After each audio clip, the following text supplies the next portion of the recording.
자, 14시 09분입니다. 금요일이고요. 금요일 장세 변동성이 좀 심하게 있어요. 단기 공략주에 영화 기생충 관련 주들의 변동성이 뭐 상당히 크게 나와서 감내하시기 좀 많이 힘드실 것 같아요. 어찌됐건 쭉 보겠습니다. 오늘 기준에 단기 공략주를 올려드렸고요. 그 공략주 기준에서의 여러분들 대응 방안, 그리고 우리 사주로 갖고 계신 종목, 그 질문도 주셨는데 그거에 대해서도 설명을 드릴게요. 일단은 우리가 단기 공략주를 이렇게 올려드리는데 이제 방안에 같이 계신 분들은 어떻게 대처하시는지는 알고 계시죠. 그러니까 오늘 같은 경우는 그나마 이제 5종목을 올려드렸어요. 적게 올려드린 거죠. 보통 때는 좀 많단 말이에요. 많은데 요거만 다 읽어보시면 돼요. 시간별 설정 거래량, 그러니까 일간 단위 기준에 오늘 세원이 3천만 주 정도 거래량이 실리면 그리고 양봉이 나오면 단기 매매할 수 있다. CJ 시푸드, 덱스터, 에이프로젠 K, IC, 그 다음에 지엔코. 근데 요 기준에서 이제 개장초에 그러면은 얼마큼 실려야 되느냐, 요게 또 설정이 돼야 되겠죠. 그래서 뭐 여러분들께는 다 알려드렸어요. 9시 10분, 9시 반, 10시, 뭐 11시, 12시 이럴 때에 설정할 수 있는 거래량.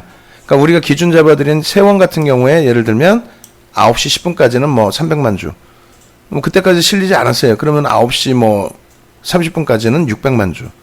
또 10시까지는 900만 주. 요 정도의 거래량이 실리고 양봉이 나오면 그럼 접근할 수 있다라는 거죠.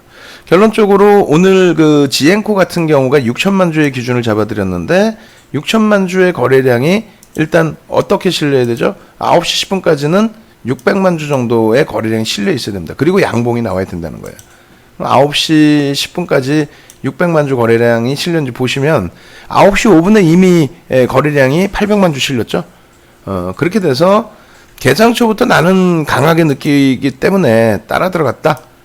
그렇게 되면은 여기서 차익 실현 못하죠. 뭐 이게 어떻게 차익 실현할 거예요? 꺾여 내려오면 바로 합니까?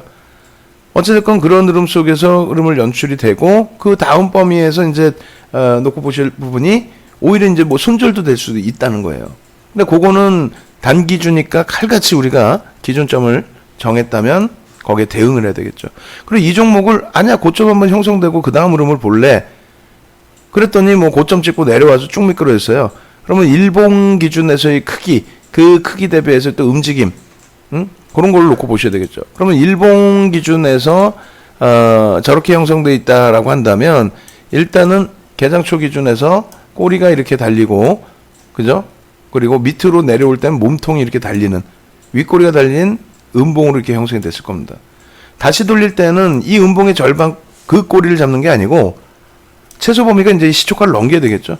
그럼 시초가 넘기면서 거래량이 터질 때 요때 들어갈 수 있는 거예요.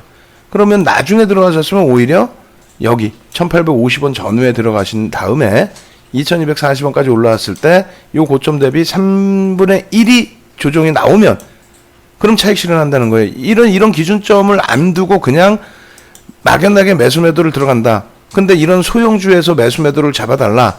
잡아드리는 건 라이브 방송에 계시는 분들한테 상관이 없어요. 같이 계산해드리고, 야, 지엔코 들어가셨죠? 자, 봅니다. 고점 대비 3% 밀렸어요. 이 가격, 2150원 찍고 3%니까 65원, 뭐 70원, 밀리면 절반 차익 실현합니다. 그리고 또 올라갔네. 이 고점에 또 밀려. 또 차익 실현합니다. 이건 뭐 경마장 중계방송하는 것도 아니고, 어찌됐건 라이브 방송에서는 그렇게라도 해드릴 수는 있어요. 소형주도.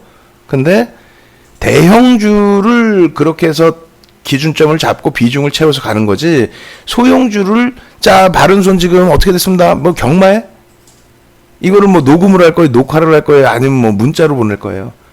감당이 안 돼요. 결론은 오늘 지엔코 같은 경우에 우리 입장에서는 어떻게 돼요? 성공이 됐는데 이 고점에서 차익 실현을 못 하시는 경우에 매매 패턴이시라면은 교육 더 받으시고 비중은 1% 이상 들어가지 마시고, 그럼 내가 1억에 매매를 했을 때 1%면 100만 원이란 말이에요. 100만 원 갖고 매매하시는데 손실이 났어. 그럼 얘기하세요. 그럼 제가 100만 원에 대한 3%, 3만 원 손실 보존해 드릴 테니까. 그죠? 그 정도에서 감내될 수 있는 수준을 매매하시라는 거예요. 그럼 나머지 부분도 마찬가지죠. 캔들 보시면 세원 갖고 있는데 어떻게 할까요 했는데, 세원이 그렇다면은 3천만 주의 기준을 잡아드렸기 때문에 개장 초에 300만 주의 거래량이 실려 있어야 돼요. 9시 10분까지. 근데 이미 뭐 200만 주 이렇게 실렸기 때문에 나는 여기서 따라 붙었다. 굉장히 세게 나올 걸로 봤다. 그러면은 저한테 물어보시는 건 상관없는데 물어보시기 전에 이미 기준 손절 범위를 넘어서면 손절을 해야 된다는 거예요. 돌리면 다시 따라잡더라도. 안 그러면 억하는 사이에 낭패를 보신단 말이에요. 아, 나는 매매가 빠르지 않아서. 매매가 빠르지 않으면 하시지 말라는 거예요. 매매가 안 빠르시면은 단타 종목을 하면 안 되죠. 큰일 나죠. 그러면은 난 매매를 그래도 하고는 싶은데, 그러면 오늘 같은 경우에 서울 반도체도 있고, 개장 초에 KH바텍 뜬금없이 여기다 갖다 꽂아놨죠. 얘도 있었고, 또 SKC 코롱PI 뭐 39,900원도 문자까지 나갔고, 뭐 카카오도 183,000원, 오늘 뭐 정신없이 많이 나간 거죠. 종목이 무지하게 많이 나간 거죠. 오래간만에. 그럼 카카오 같은 경우도 그때 문자는 183,500원, 발송될 때가 182,000원. 이런 쪽 매매를 하시면 그나마도 예를 들어서 어제 RFHIC 같은 경우가 거래량이 수반이 사실 안 됐는데 뭐 보합 자리에서 깔짝깔짝하고 있었죠. 바로 음봉으로 떨어졌어요. 근데 이제 그때 빠르게 매매가 되셨다면은 그때 손절을 하시는 게 맞습니다. 근데 미처 대응을 못했다. 그러면 이런 종목은 그나마도 시가총액이 형성돼 있고 정상적인 매출과 실적이 정상적으로 뭐 고평가든 아니든 저평가든 아니든 일단은 일정 범위 정상적인 범위에서의 영업 환경 분위기는 형성이 돼 있다는 거죠. 그렇기 때문에 시가총액 8천억까지 형성돼 있는 거고 외국인 기관의 수급도 일정 범위 들어오는 거예요. 어찌됐건 이런 부분은 만약에 편입단가 대비해서 단기로 접근을 했는데 뭐 편입단가 대비 눌렸다라고 할지라도 그러면 무조건 손해를 보고 손절을 하는 게 아니라 지켜볼 수 있다는 거예요. 들여다볼 수 있다는 거예요. 성향에 따라서는. 제 기준에서는 무조건 단기 종목은 잘라드리는 게 맞고. 근데 이거 어떻게 할까요? 그러면 세원 같은 경우는 앞서 말씀드린 것처럼 정리의 기준이 맞고 다시 폭등이 나온다 할지라도 RFHIC 같은 경우는 한 템포만 더 보자. 수급 봤더니 어제 별로 안 좋은데 전체적으로 IT 쪽에 강세가 연출되고 있으니 그럼 전체적으로 같이 대응하자. 저 알테오젠 같은 경우는 7만원 이하에서부터 만세나라로님께서 오픈을 해주셔서 많은 분들이 이 종목으로 수익을 보고 있잖아요, 지금. 예? 이거 괜찮은가요? 말씀해 주셔서 같이 들여다보고, 갭 상승의 앞전 고점을 돌파합니다. 돌파 갭의 목표 주가 설정하면은 83,000원의 기준을 잡을 수 있다고 말씀드렸고, 그 라인은 바로 돌파를 했고, 그러고 나서 우리가 그 다음에 여기 또 들어갔죠? 2월 7일 날. 그러고 나서 13만원까지, 12만원, 13만원까지 목표 주가는 열려 있습니다라고 그랬고, 계속 들여다보고 있었고, 오늘 거래량이 터져주면서 고점을 넘겼고, 이런 종목 같은 경우에 지금 변동성이 약간 커져 있긴 합니다만, 충분히 따라잡을 수 있죠. 그러니까 극소형주에서 상한가를 목적으로 가시기보다는, 그런 종목에서의 흐름, 그런 종목에서의 갭상승 이후의 변동성, 이런 걸 놓고 대처를 하시자는 거예요. 그리고 에이프로젠 KIC 같은 경우에도 거래량이 급감을 하다 보니 지금 범위에서 움직임이 변동성이 제한적이죠. 거래량이 없으면 변동성이 안 나와요. 결론적으로 에이프로젠 KIC 같은 경우에도 뭐 며칠 동안 갖고 오신지는 정확히 모르겠습니다만 일단은 어제 경우에 윗골에 달렸을 때 차익 실현하고 나오신 게 맞아요. 만약에 이제 뭐 어느 위치에서든 사셨다, 오늘의 기준이다, 오늘도 사실은 음봉으로 밀려내려올 땐 정리하는 게 맞습니다. 조금 미련을 갖고 가고 싶다. 그러면 정리하셨다가 거래량이 터지는지 여부만 보시면 돼요. 그럼 이쪽 같은 경우에는 최소 거래량 부분을 1억 주 이상 터진 날이 있기 때문에 그렇다면 5천만 주 이상은 최소 거래량을 찍어주면 그렇다면 변동성이 10에서 15% 이상 나오는 날로 설정하고 대처할 수 있다.